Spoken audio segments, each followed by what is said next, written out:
இயேசுவின் நாமத்தினாலே இந்த மதிய வேளையிலே உங்களை அன்போடு கூட வாழ்த்துகிறேன். குயவனே என்ற நிகழ்வின் அடிப்படையிலே ஜெபத்தின் மேன்மையை குறித்து நாம் தியானித்துக் கொண்டிருக்கிறோம்.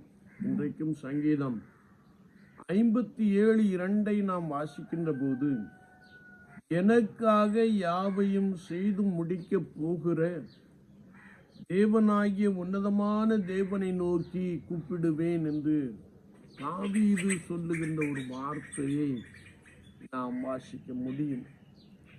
தாவீது சவுலின் கைக்கு தப்பி ஓடுகின்ற காட்சியை குறித்து சங்கீத புஸ்தகம் நமக்கு மிக தெளிவாக எடுத்து காண்பிக்கிறது. தாவீது தன்னுடைய வாழ்க்கையை எண்ணி பார்க்கின்ற பொழுது, தேவனே, எனது வாழ்க்கை சிறுமையும் நிந்தைகளும் அவமானமும் நிறைந்ததாக காணப்படுகிறது. என் ஆத்துமா சிங்கங்களின் நடுவே இருக்கிறது. ஒருவேளை என்னை பீறி போடுகிறவர்கள் என்னை சுற்றிலும் காணப்படுகிறார்கள். தீயை இறைக்கிற மனுப்புத்திரருக்குள்ளே நான் வாசம் பண்ணுகிறேன். ஒவ்வொரு நாளும் வார்த்தையினாலே குத்துகின்ற நபர்கள் மத்தியிலே நான் வாசம் பண்ணி கொண்டிருக்கின்றேன். ஐயோ, நிந்தையான பேச்சை கேட்கிறேன். என் ஆத்துமா தொய்ந்து போயிற்று. அவர் பரத்திலிருந்து எனக்கு ஒத்தாசை அனுப்பி என்னை ரட்சிப்பார். எனவேதான் சங்கீதம் 121 நாம் வாசிக்கிறோம், எனக்கு ஒத்தாசை வரும் பர்வதங்களுக்கு நேராக என் கண்களை ஏறெடுக்கிறேன். வானத்தையும் பூமியும் படைத்த கர்த்தரிடத்திலிருந்து எனக்கு ஒத்தாசை வரும் என்று சங்கீதக்காரர் சொல்லுகின்ற ஒரு பெரிய அனுபவத்தை நாம் பார்க்க முடியும். அது மாத்திரமல்ல, அவர் சொல்லுகின்ற பொழுது, தாங்கள் வெட்டின குழியில் தாங்களே விழுந்தார்கள். என் சத்துருக்களின் சரிக்கட்டுதலை என் கண்கள் கண்டது.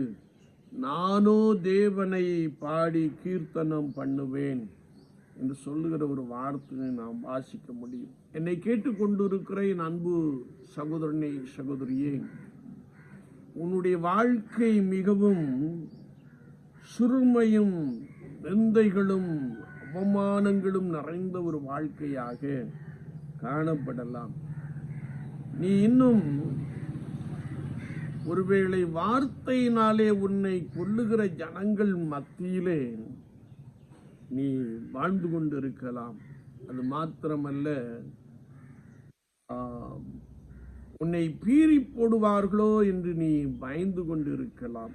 ஆனால் கர்த்தருடைய வார்த்தையை நாம் வாசிக்கின்ற பொழுது, இவ்வளவு பிரச்சனைகள் நிறைந்த வாழ்க்கையிலே ஒருவேளை நமக்கு விரோதமாய் கொடூரர்கள் எழும்பி நிற்கின்ற அந்த அனுபவத்தில் கர்த்தராகிய தேவன் பரத்திலிருந்து எனக்கு ஒத்தாசையை அனுப்புவார் என்று நாம் விசுவாசிக்கின்ற பொழுது, மெய்யாகவே ஆண்டவர் உங்களுக்குண்டான இடுக்கண்கள், சிறுமைகள், நிந்தைகள், நிந்தையான பேச்சுகள் எல்லாவற்றையும் உங்களிடத்திலிருந்து எடுத்து போட்டு அவர் உங்களை ஆசீர்வதிக்க வழிநடத்த போதுமானவராக இருக்கிறார். அது மாத்திரமல்ல, ஒருவேளை உங்களுக்கு விரோதமாய் எழும்புகிறவர்கள் தாங்கள் வெட்டின குழியிலே தாங்களே விழுகின்ற காட்சியையும், உங்கள் சத்துருக்களுக்கு ஆண்டவர் சரி கட்டுகிற காட்சியையும் உங்கள் கண்கள் காணும் என்று வார்த்தையிலே நாம் தெளிவாய் வாசிக்கிறோம். எனவே நீங்கள் உங்களுக்குண்டான வேதனையை குறித்து நீங்கள் கவலைப்பட வேண்டாம். நீங்கள் கர்த்தரை நோக்கி காத்திருக்கின்ற பொழுது, எப்படி எனக்காக யாவையும் செய்து முடிக்கப் போகிற தேவனாகிய உன்னதமான தேவனை நோக்கி நீங்கள் கூப்பிடுகின்ற பொழுது, அவர் சகலத்தையும் உங்களுக்கு நன்மைக்கு ஏதுவாய் மாற்ற போதுமானவராக இருக்கிறார். எனவே நீங்கள் அழுது கொண்டிருக்க வேண்டாம். மாறாக கர்த்தரை நோக்கி கூப்பிடுங்கள். அவர் உங்கள் சத்துருக்களுக்கு முன்பதாக உங்களுக்கு ஒரு பந்தியை ஆயத்தப்படுத்தி உங்கள் தலையை எண்ணெயால் அபிஷேகம் பண்ணுவார். உங்கள் பாத்திரம் நிரம்பி வழியும். நீங்கள் சந்தோஷமாய் காணப்படுவீர்கள். ஆமீன், ஆமீன்.